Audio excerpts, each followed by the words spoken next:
So welcome, Jason and John and Brian, joining us again. We're going to shift to a little panel discussion around cash, revenue, liquidity from a variety of different perspectives. Mr. Kurtz, if you wouldn't mind to kick us off with a quick introduction of yourself. Yeah, good afternoon, everyone. Happy to be here with you all. And I don't have my gin yet, but I do have a bottle of wine over here that's ready to go, and some martini glasses for when we get going here a little bit later. So Jason Kurtz, I'm a managing director at Accel-KKR. We are a private equity firm that invests in B2B software and tech-enabled services businesses in the middle market. So kind of think 10 to 15 million in revenue on the low end and 250 million revenue or so on the high end. Been with the firm about 7 years, and prior to that, I worked at a software company called Ariba in the procurement space. And before then, spent some time with the Convergence team, Brian and company at Anderson in the consulting practice. So glad to be here today. Yeah, I appreciate you joining us. And maybe when we get to the happy hour portion, we can talk a little bit about our days at Arthur Andersen in Nashville. Mr. Joes, would you mind saying hello to the group and giving a little introduction to yourself? Hello, group. My name is John Joes. I'm a senior finance director for Headington Companies, which is a single-family office headquartered here in Dallas. We have, in addition to the standard financial portfolio management with allocations in various asset classes and strategies, we also have fully owned and operated arms across retail, hospitality, food and beverage, and oil and gas and media. So kind of an interesting conglomerate run out of an SFO here. Yeah, thanks for the introduction. When I reached out to John originally to invite him to participate today, my light bulb didn't come on as it should have before the call, but about halfway in, I thought, oh, okay, yeah, that's right. Oil and gas, restaurants, hotels, and physical store retail. It's probably been an interesting time for you the last couple of months. So he definitely shares some unique perspective. And then, of course, we have Mr. Beasley joining us again, who you've already met. And I will add, in case he didn't say it before, but in a prior life, he spent a lot of time in the financial services industry, so he's got a unique perspective from there. So team, cash is king, kind of sort of a no-brainer. I think, of course, any business has always known that, but I think the crisis has taught us a new variation of that phrase, right? I mean, it's the lifeblood of survival right now.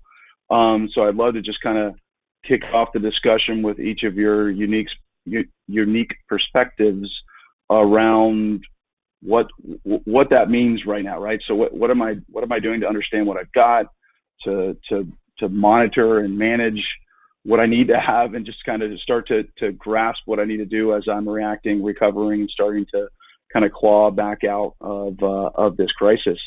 So Mr. Kurtz, if you'd like to start us off, I'd love to get your perspective. Yeah, I mean, I'm happy to share at least how one private equity firm thinks about it. And, I think it's just from a contextual perspective, important to think about the world and why does it matter what one private equity firm might think about how to deal with this pandemic that we're going through. But I think the important thing to think about is the vast change in ownership of companies in the U.S. and around the world that is being driven by private equity today. And a greater and greater percentage of companies are owned by private equity firms.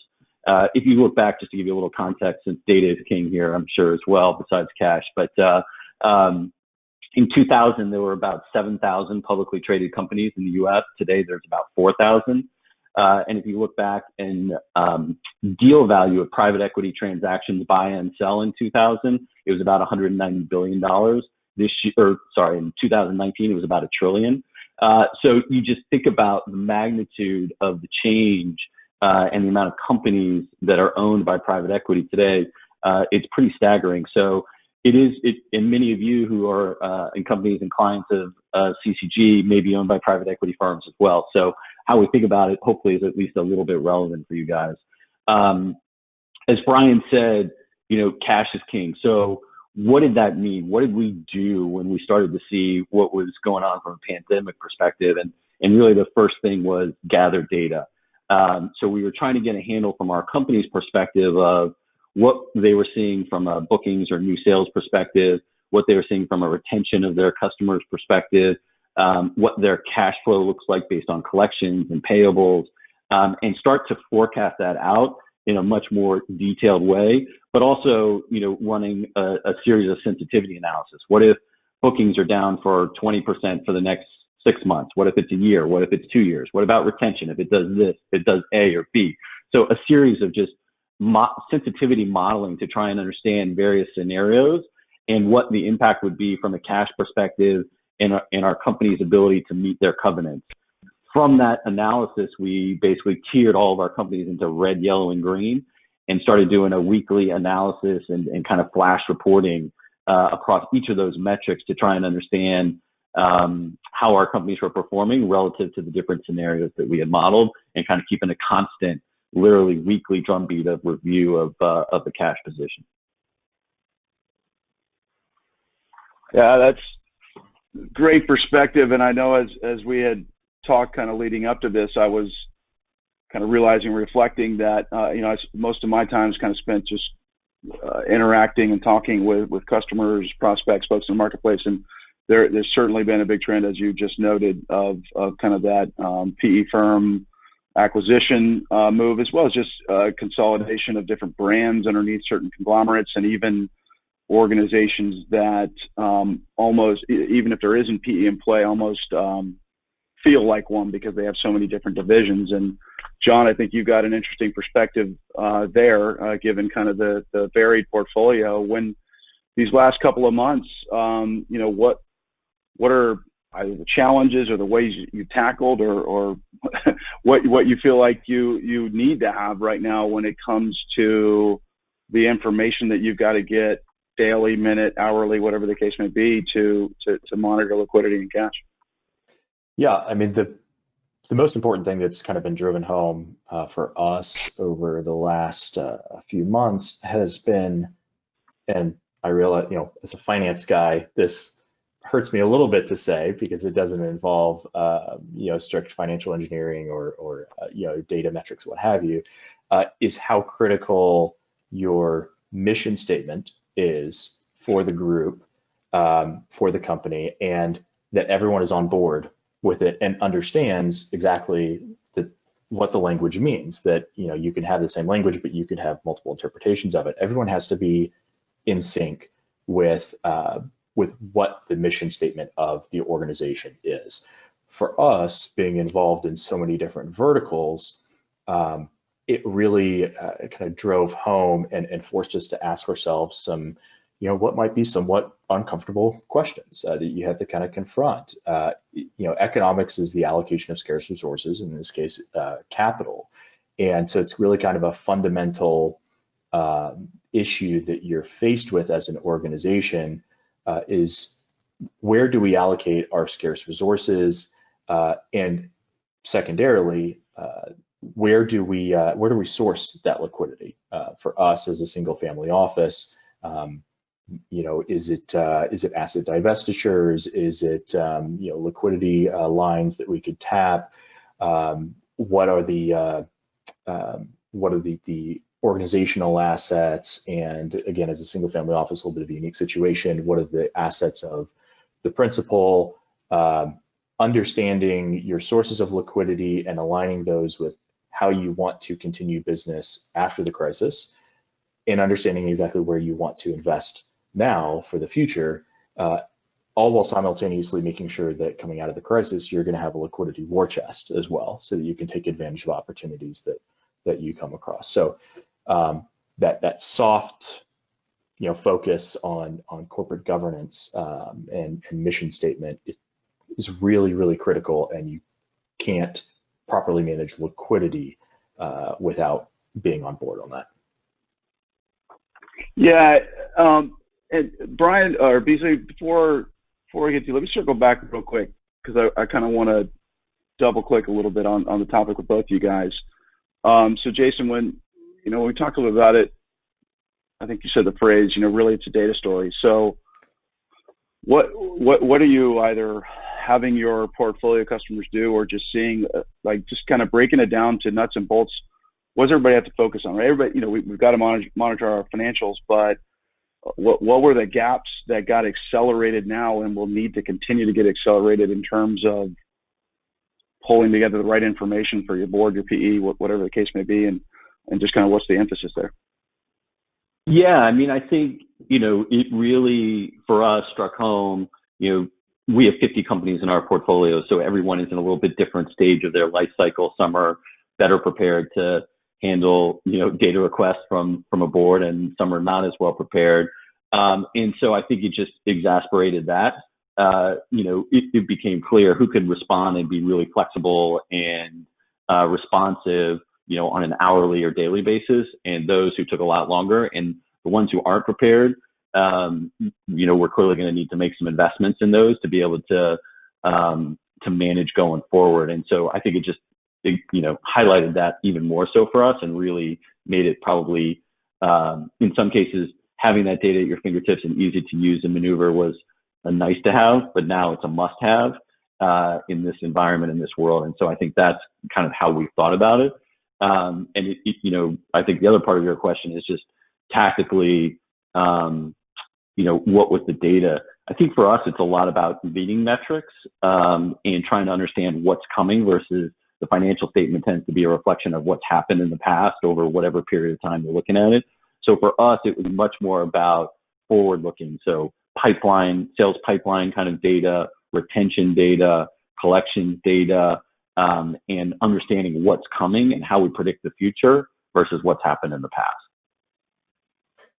Yeah. Okay. So I want to chime in there. I mean, that's a very similar story to kind of what we saw in the financial services industry coming out of the Great Recession, right? Just under a decade ago, which is where I spent a lot of time between about 2010 and 2016, was helping banks figure out, what do we do with Dodd-Frank? How do we get out of this thing? And there was such a renewed focus, not just on the liquidity itself, but on the ability to understand that liquidity. Right. And so there, renewed focus on measures like value at risk, which had been, sort of par for the course in the banking industry, for 80 years. But now we're talking conditional value at risk or stressed value at risk, right? What happens if unemployment skyrockets and in the same time the dollar collapses, right? Can you show us that you will still be solvent, right? The regulators are coming in and asking that question. And so in order to be able to answer that question, you have to have data, and you have to be able to say, hey, I can answer that question yes or no, and I can do it with some confidence. And so that created this whole focus around things like data governance, which Dan and Natalie were just talking about, right?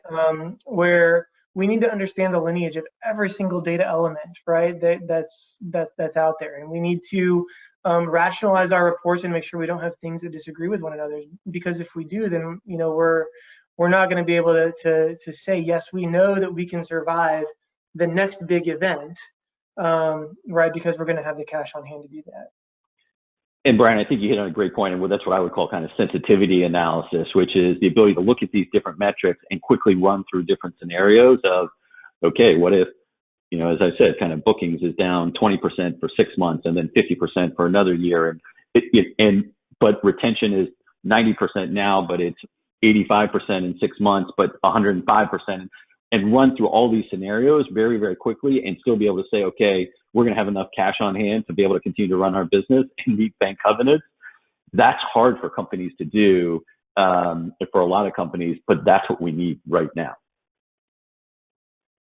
Yeah. So, and I was thinking the same thing, Beasley, on kind of that tie-in of the governance, right? Because if everyone had the governance in place around the KPIs and metrics and the data was there, then obviously this is a somewhat simpler effort, but it's not in most organizations, right? It wasn't quite there.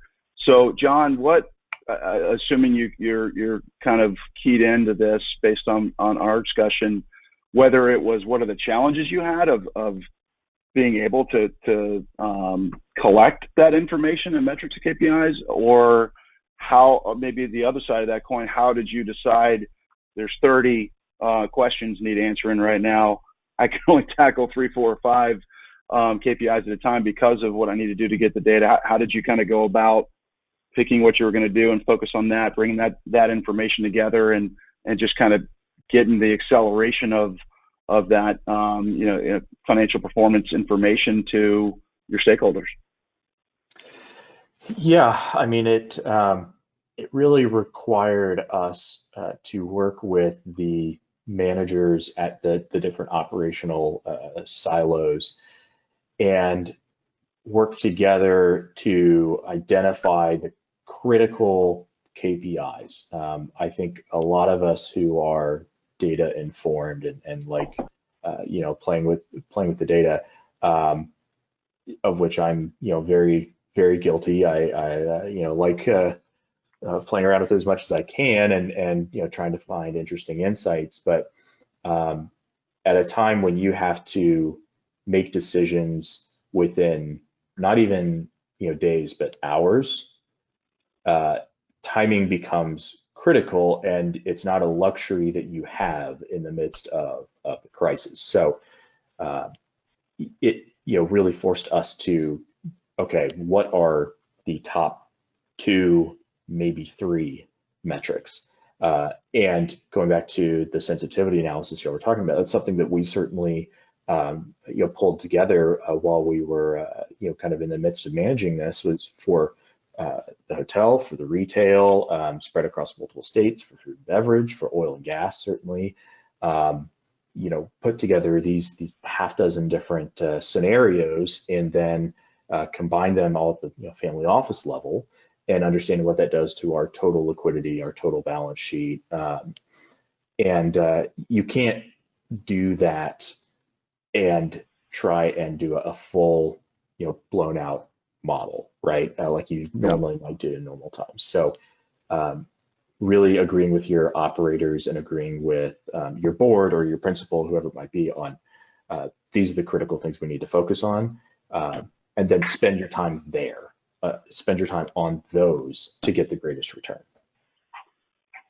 Yeah, that resonates with a lot of the feedback we've been getting. It may seem so common sense, but whether in our audience you're the person making the ask for particular metrics, KPIs, or person responsible for getting it, on both sides, we all want a lot of answers to questions right now. We've got to prioritize, pick a couple, focus on those, because unfortunately most organizations just aren't and weren't where they need to be, and having that in a push button fashion, if you will. What about just kind of flipping, same topic really, but to the other side, revenue? Obviously there's a lot of things organizations have to do to pivot and try to create revenue, marketing, sales, whatever the case may be, but what you can only control so much. What KPIs or metrics or particular things are people picking that they can control to focus on, to at least have the information day to day to just start stepping through the process of making the decisions they need to start creating revenue again? Jason, if you wouldn't mind starting us off. Yeah, I mean, and we're thinking about it, in the context of, we think we've kind of stabilized where we are across our portfolio for the most part. There are 1 or 2 outliers. Now we're thinking about, okay, how do we go back to investing in growth, which is kind of what we're all about as growth investors. And so for us, it gets to your point, right? We've got to start to see more revenue or leading indicators of more revenue coming in to be able to feel free to release that cash to go back to the levels of investment that we had before. So what we're looking for are leading indicators of future sales. And again, we're in the software world, so we call that bookings. But it's really kind of the very traditional kind of pipeline metrics that you would want to see in terms of engagement with prospects and your existing customers. So, are they responding to, some outreach? Are they participating in an event like this? Or is there some kind of inquiry that they're doing? Are they visiting the website? And making that progression from, kind of originating inquiry or lead to marketing qualified lead to sales qualified lead to opportunity to, close deal. And what is the conversion rate of each of those? And are they improving? And what's the cycle time in each of those? And is that improving? And when we can start to see those things getting better, then we can release a little more. We can do a little more marketing. We can add some more salespeople.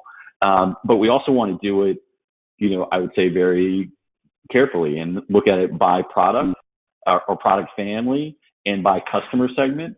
So we know, is everything growing equally, or are there different segments of our businesses that are growing? And let's make sure we only unleash the cash to invest in the ones where the market is saying they're willing to, start buying again or buy more than they have been over the past few months.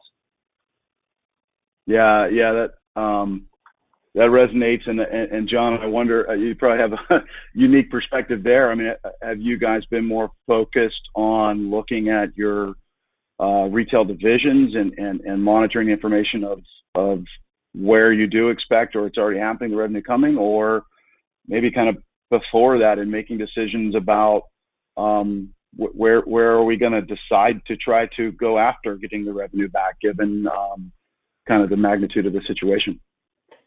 Yeah, I mean, we've given the divisions that we're in, we have been forced and ended up leaning into kind of an unforeseen zero-based budgeting process. So the hotel that we own here in Dallas, we closed because we had no occupancy. Obviously, by government mandate, food and beverage outlets were closed and only open for carryout. So we had to model out that carryout business. Retail, most of our retail operations were closed by a government mandate. So you're now sitting in this situation after you've kind of made sure that you have sufficient liquidity to maintain those operations until you can see what the exit ramp looks like.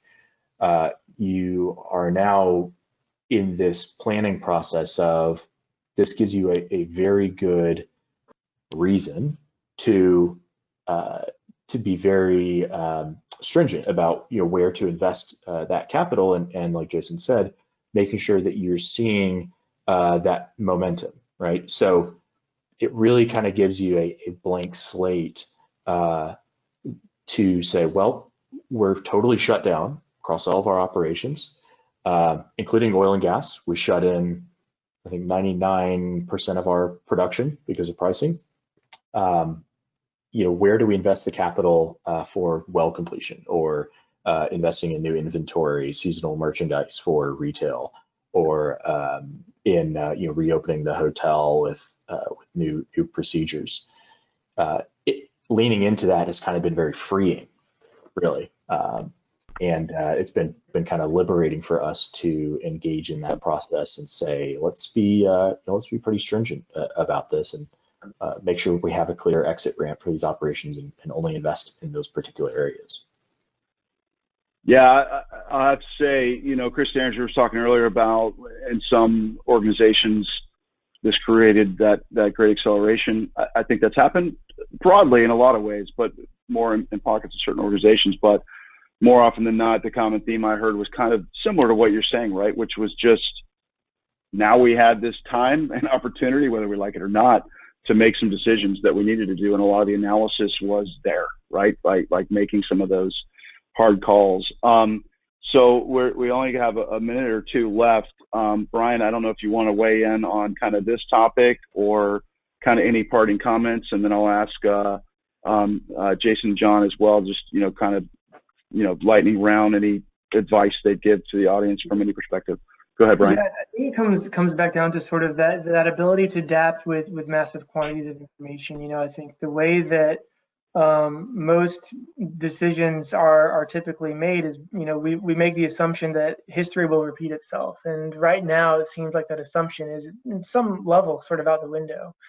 And so you're kind of seeing the emergence of, okay, we need to look at not same period for same store last year. We need to look at some other country that's 2 weeks ahead of us in this thing, and see what the recovery profile looks like there. Maybe that's what we can key off of, right? The data's out there. It's in a lot of very different places, and so it's the ability to take that in, consume it quickly, pick out the important pieces, which is a combination of having the right techniques at your disposal, right, machine learning type stuff, as well as the right intuition and business know-how, right, and putting those things together that I think is what can support developing those profiles and starting to look 2-3 weeks out in the future, focused exclusively on those 2 to 3 metrics like John was talking about. These are the things that are going to be important to us recognizing the growth and the recovery that we need. So, Mike. Yeah, absolutely. Jason, any parting word of advice from any perspective?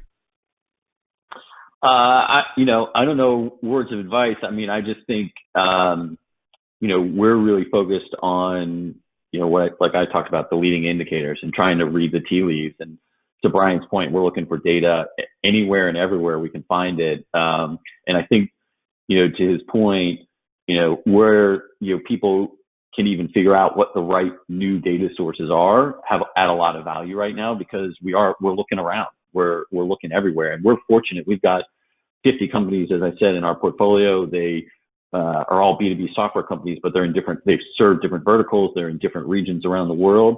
And we're trying to look across all of them to figure out what can we learn from this one in this industry, in this geography. And it's hard to do right now. And there's a lot of uncertainty, and I think it's going to stay that way for a while, unfortunately. True, and yes, agreed, unfortunately. John, any parting comment? Avoid analysis paralysis by prioritizing your metrics with a team that's focused, and it's a good way to handle it. Awesome. Avoid analysis paralysis. I think we all, in our own ways, have that issue, and a lot of organizations do, whether they, whether they like it or not, or it's purposeful or not. So thank you all so much.